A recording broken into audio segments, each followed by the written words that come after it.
Karine Mallet, je suis médecin en gériatrie. Et moi, je m'appelle Sophie Bobet et je suis biographe hospitalière au Diaconesse, dans l'unité de soins palliatifs. Et je viens aussi dans l'unité de gériatrie aiguë auprès de Karine et ses patients. Moi, j'aime beaucoup la gériatrie sur le plan humain aussi. C'est très intéressant sur le plan médical, mais c'est aussi humainement très intéressant puisqu'on rencontre des patients qui ont des histoires très intéressantes et depuis que je suis jeune, ça m'intéresse beaucoup. On n'a pas souvent le temps de discuter avec les patients et puis il se trouve qu'un jour on a eu un patient qui a annulé sa consultation, donc j'ai eu un peu de temps pour discuter avec M. Gasquet. Il m'a raconté une anecdote de quand il était en service de travail obligatoire à Berlin. J'ai trouvé ça incroyable et je me suis dit que c'était une histoire que je n'avais jamais entendue, parce qu'on a l'impression que nos patients, ils ont vécu la même chose que dans les livres d'histoire et en fait pas du tout. Et je me suis dit que ce serait vraiment chouette de pouvoir l'aider à écrire ça, puisqu'il avait ce projet-là aussi, sa petite fille lui avait demandé. Et puis j'ai trouvé que pour Monsieur Gasquet, ça lui avait beaucoup apporté. Il était très content de faire ça. J'ai rencontré quelqu'un de très enthousiaste, très jeune d'esprit. Parce qu'au départ, Karine m'a dit voilà, c'est un monsieur qui a son âge. Alors, tout de suite, je me suis dit bon, voilà, est-ce qu'il va être dans quelque chose de très mélancolique, un peu avec des regrets, des choses. Et en fait, M. Gasquet, c'est tout le contraire, quoi. C'est un homme solaire, quoi. Quand il raconte, on a l'impression qu'il a un soleil dans la bouche. Voilà. On voit bien qu'il aime bien le pastaga, en tout cas. Mais voilà, il est très volubile, il aime raconter.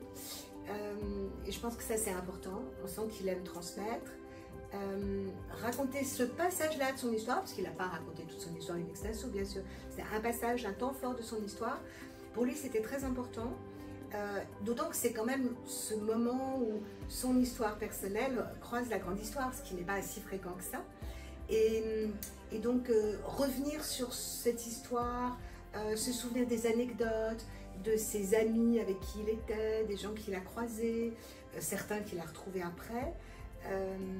C'était comme de retrouver un sens à un temps de sa vie qui était certes passé, lointain, mais qui continue à nourrir aussi son histoire. Et ça, je trouve que c'est très très beau.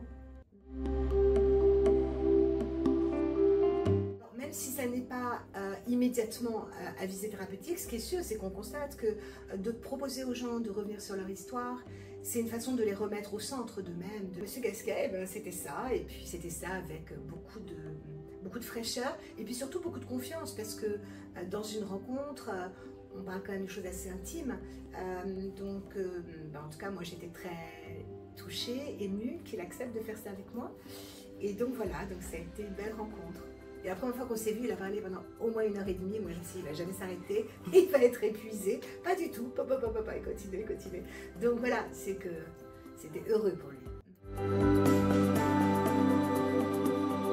Moi, je trouve qu'il s'est vraiment saisi de ça.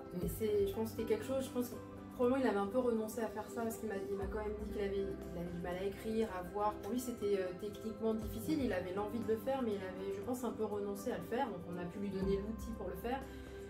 Et depuis qu'on a lancé le projet, qu'il a rencontré Sophie, à chaque fois, à chaque consultation, il s'illuminait de pouvoir faire ce projet, le mener à terme. Il avait très envie de parler de ça. Pour moi, c'était vraiment quelque chose dont il me parlait à chaque fois, dont il a parlé à son entourage, sa famille, et vraiment quelque chose qui l'animait énormément. Et c'est vrai que c'est parfois difficile pour les patients âgés de garder, entre guillemets, un élan vital comme ça.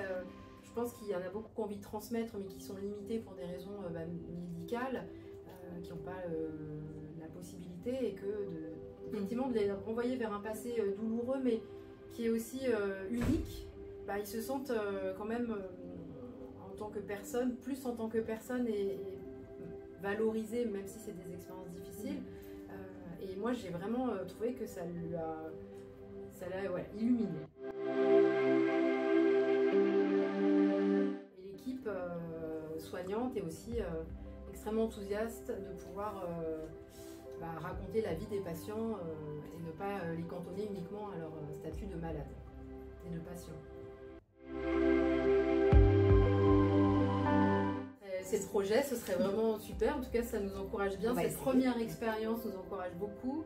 Il y a beaucoup d'échos dans le service aussi, parmi le personnel, parmi mes collègues médecins d'autres services. Mais bon, d'abord, on aimerait bien le faire en gériatrie.